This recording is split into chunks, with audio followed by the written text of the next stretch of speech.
Muito bem, voltamos a falar direto da página do Jornal Visão Espírita no YouTube e no Facebook para mais uma gota de Espiritismo, mais uma gota de O Livro dos Espíritos. Hoje nós vamos estudar as questões 66, 67 e 67A de O Livro dos Espíritos. Estamos no capítulo 4, Princípio Vital, e nós estamos estudando seres orgânicos e inorgânicos. A tradução é da editora M. Bom, tem muita coisa aqui para a gente falar sobre o princípio vital, ou fluido vital, enfim, o termo que se queira usar. Lembrando que, especificamente essa parte, cria-nos o raciocínio, cria-nos a ideia de contestação, de busca, da importância da ciência junto com a religião, junto com a filosofia, para que eu me modifique, para que eu faça, como dizia Caibar Schutel, faça a reforma íntima que cada um de nós precisa fazer, reformando, saindo, como dizia Paulo de Tarso, deixando o homem velho para o homem novo, o homem evangelizado, o homem ser humano, né? Evangelizado, junto, caminhante com o Cristo. Extremamente importante. Fábio, saber sobre o fluido vital faz com que eu me melhore? Não está interligado, não é uma coisa assim, nossa, eu soube isso daqui, né? E então, a partir dessa informação, agora eu sou outro homem, agora eu sou outra mulher. Não, isso não vai acontecer. A importância dessas informações nós perceberemos no momento em que precisarmos da doutrina espírita nos amparando aquele sofrimento pelo qual nós estamos passando. Por exemplo, na desencarnação de um ente querido.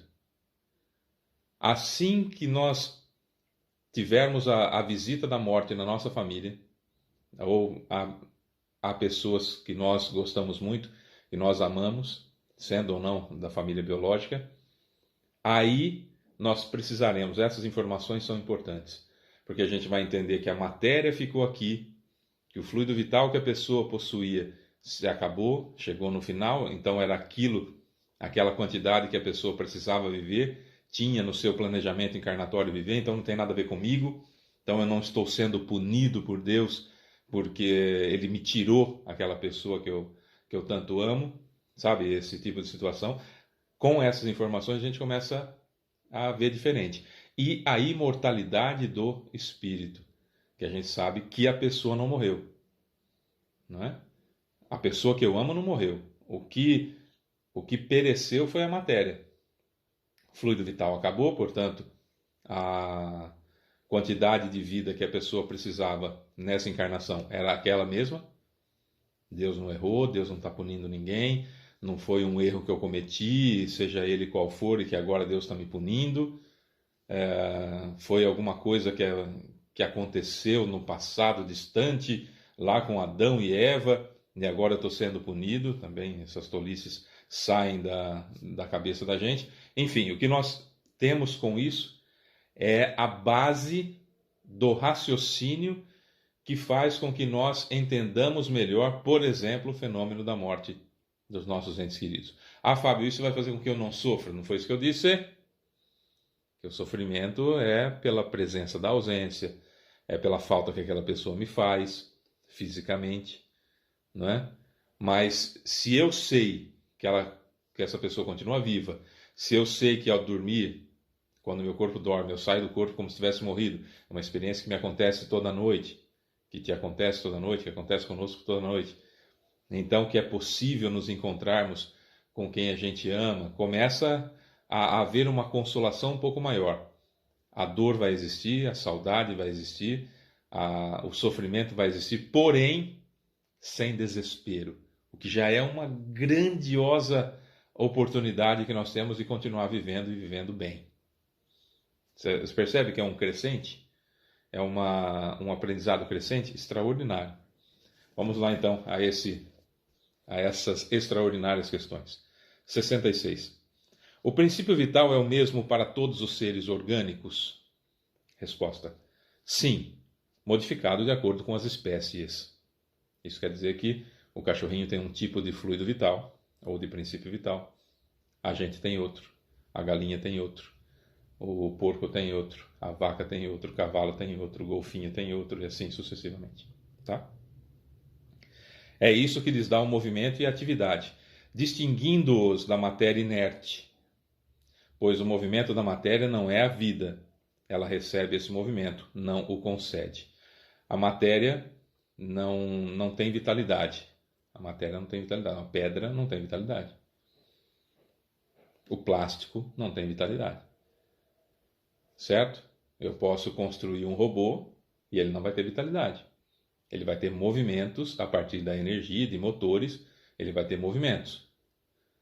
Mas ele não tem vitalidade, ele não tem vida porque não tem fluido vital. Então, qualquer coisa que eu construa, que eu crie, se não tiver a vida, e nós não conseguimos criar a vida por enquanto, né? Nós seres humanos não conseguimos criar a vida. Nós conseguimos criar coisas que se movimentam, objetos, matéria que parece ter vitalidade, mas não tem. O fluido vital é algo que nós ainda não conseguimos manipular. Futuramente conseguiremos? Sim, mas por enquanto não conseguimos manipular ainda. 67. A vitalidade é um atributo permanente do agente vital ou, na verdade, ela só se desenvolve pelo funcionamento dos órgãos? Resposta. Ela só se desenvolve com o corpo. Não dissemos que esse agente sem a matéria não constitui a vida? É preciso a união das duas coisas para produzir a vida. Então eu preciso da matéria e do fluido vital para que haja vida. Por isso que a gente falou acerca da água. A água, o que faz a maravilha desse mineral água é que ela, muito provavelmente, pelo menos as experiências mostram que tem fluido vital. Né? Porque na água, por exemplo, que eu consigo fluidificar essa água, ou seja, eu consigo transferir o fluido benéfico e ela toma ela agarra essa energia vitalizante e leva até o meu organismo quando eu a ingiro.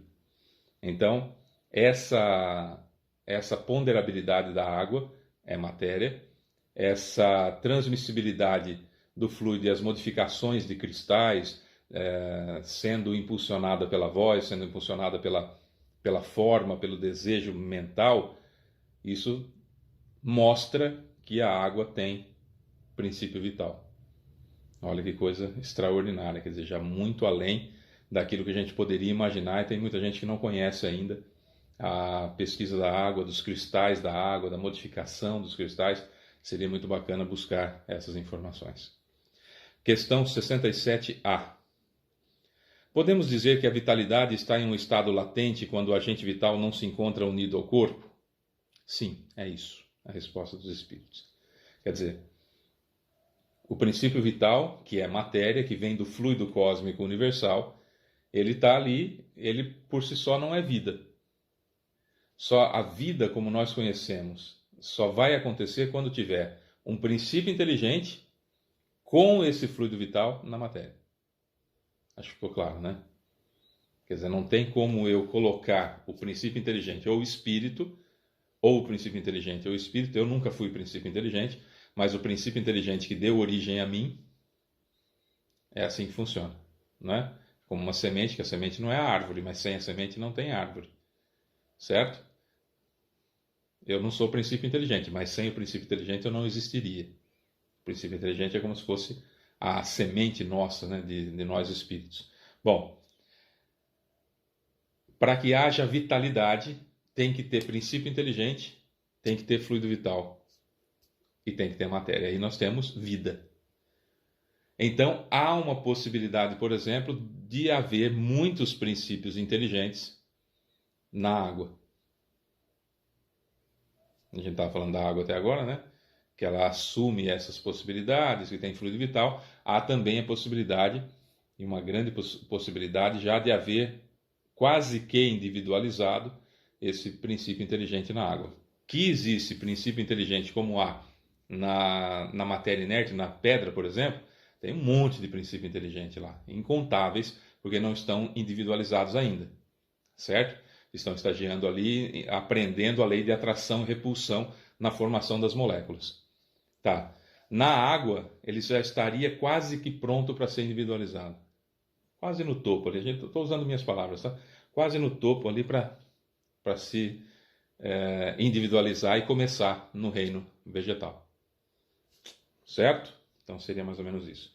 O conjunto, aí diz Kardec, o conjunto dos órgãos constitui uma espécie de mecanismo que recebe seu impulso da atividade íntima ou princípio vital que neles existe. O princípio vital é a força motriz dos corpos orgânicos, ao mesmo tempo que o agente vital impulsiona os órgãos, a ação desses, né, do princípio vital, do agente vital, conserva e desenvolve a atividade do agente vital, mais ou menos como um atrito produz o calor. Tá? Sem o fluido vital, sem o agente vital, sem o princípio vital, não há como o princípio inteligente ou o espírito estar agregado, preso à matéria. Certo? E como a gente já disse em outros vídeos, vamos pegar o espírito, vamos pegar o princípio inteligente dos animais, por exemplo. Tá? Então, vamos pegar lá do cachorrinho. É um princípio inteligente com uma quantidade de fluido vital, que é o tempo mais ou menos que aquela raça vive, certo? Então, uma raça aí que vive 10 anos. Então, ele tem ali o princípio vital, o agente vital, o fluido vital, que prende esse princípio inteligente naquele corpinho, tem a quantidade é equivalente a 10 anos. Um exemplo, tá?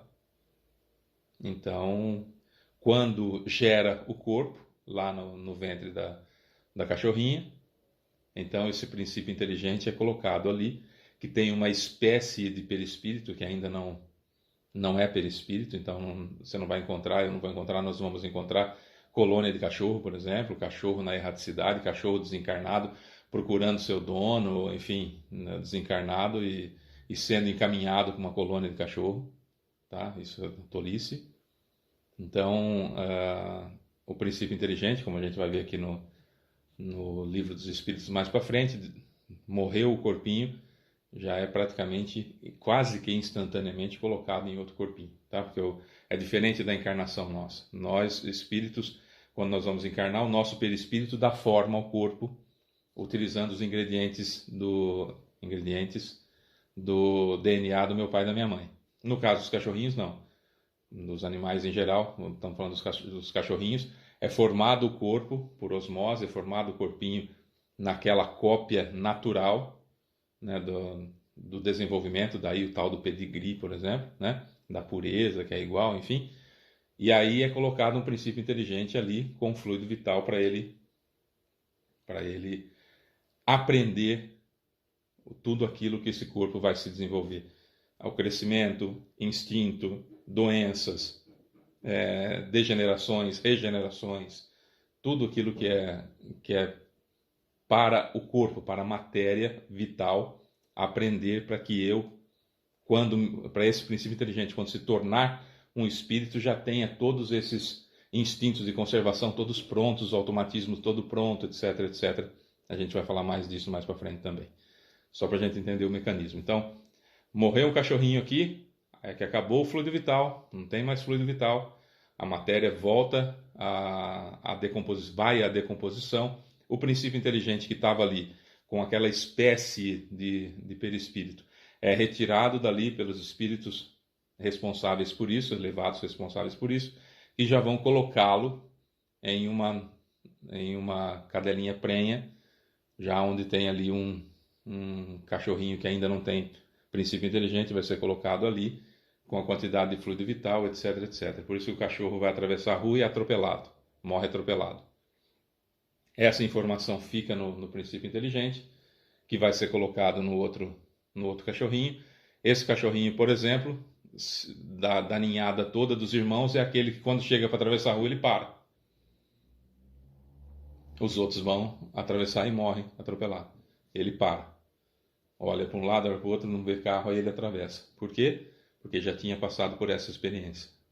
Então, o princípio inteligente está sorvendo informações suficientes para criar um instinto de conservação que, quando esse princípio inteligente se tornar espírito, quando nós surgirmos como espírito, nós já temos o instinto de conservação pronto. É lindo, não é? É muito mais bonito do que Deus, de repente, foi lá, fez um montinho de barro, soprou, ó, nasce aí, beleza, arranca uma costela, faz uma mulher, e etc, etc. É muito mais lindo, é muito mais rico, é muito mais Deus. E a doutrina espírita traz isso pra gente. Que bom, né? Bom, eu sou Fábio Pereira. Amanhã a gente vai falar sobre a vida e a morte. E essa é mais uma gota de espiritismo. A gente se vê amanhã. Um beijo para você que fica. Tchau.